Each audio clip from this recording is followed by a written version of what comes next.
Good morning, Modified family. We are just about to leave the Honda library. One of my babies started running kind of funky, so we're gonna throw some stuff at the wall to see what sticks.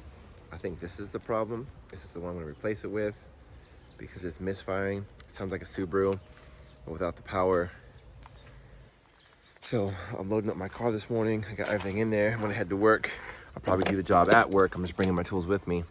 So let's find out what's going on. So give me 5 on my black hand side and let's go. It's a Honda. It starts every time. And I don't know if you can hear that, but at idle, it's just wavering, you know, so the tachometer is moving just a little bit. And then when I am driving, it still has power. I still have VTEC, but it just does not do what it's supposed to do. Come on, no power steering. There we go. Yeah. So I'm hoping it's a distributor thing. Doesn't seem to be like a loss of power, like low compression or anything like that.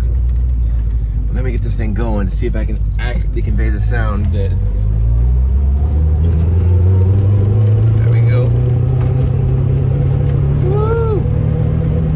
And that is not me not being able to hold the camera steady.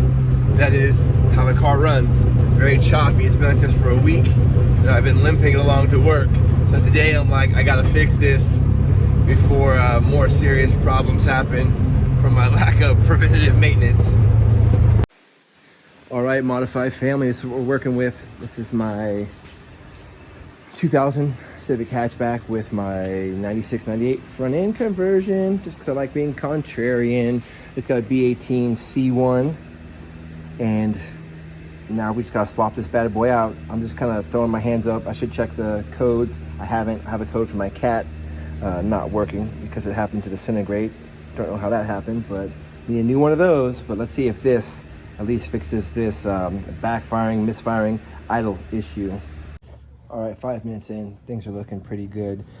There's supposed to be 3 bolts that are 12 that hold on the distributor, but there was only 2. Not sure if I did that for efficiency and speed, because that made it really easy to get this off without having to fight to get that bolt out because it didn't exist, or just laziness, incompetence.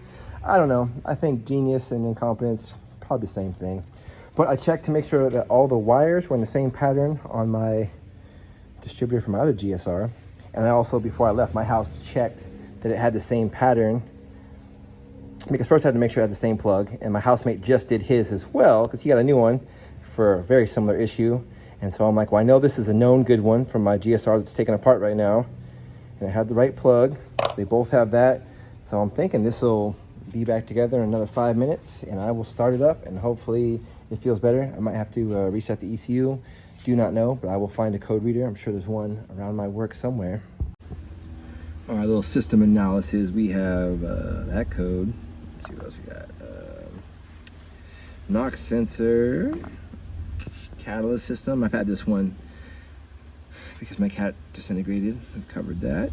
And then trim. Okay, so those are the ones we have. So we have them on record. Let's go ahead and do this. Can we get rid of these? All right. So I'm hoping everything's all good, and I'm gonna fire this bad boy up and I'm gonna see what happens. Here we go. Key's already in the ignition. It's already half on. Let's see if I did this right. Let's see. 3, 2.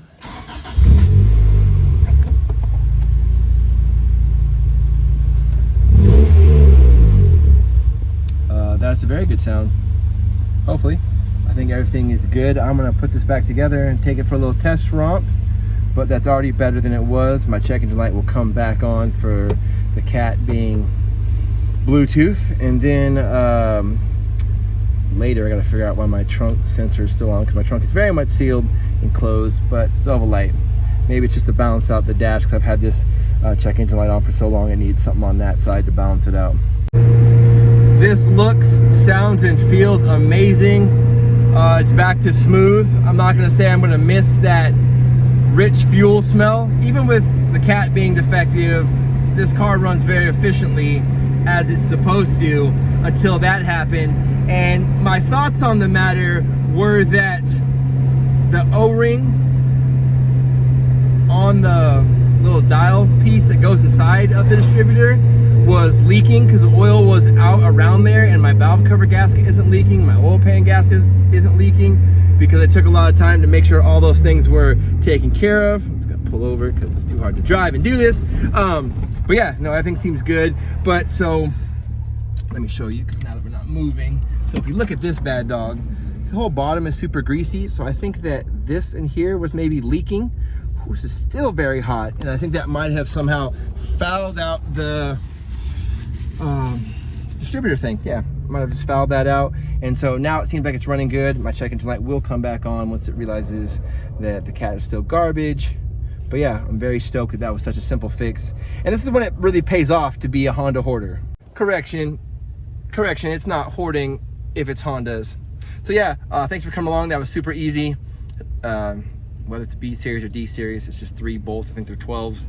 And distributor comes off, and I just made sure to clock the little dial the same as that, so it would fit in.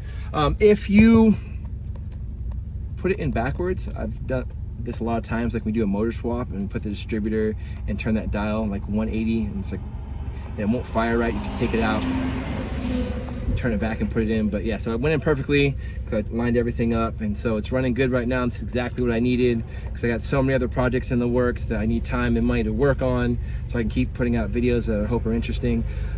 I'm just glad that this was so doable. So now when my other GSR goes back together, I'll need to either fix this distributor or get a new one, but the new ones don't seem to last. But oh well. All right, until next time, Modified Family, peace.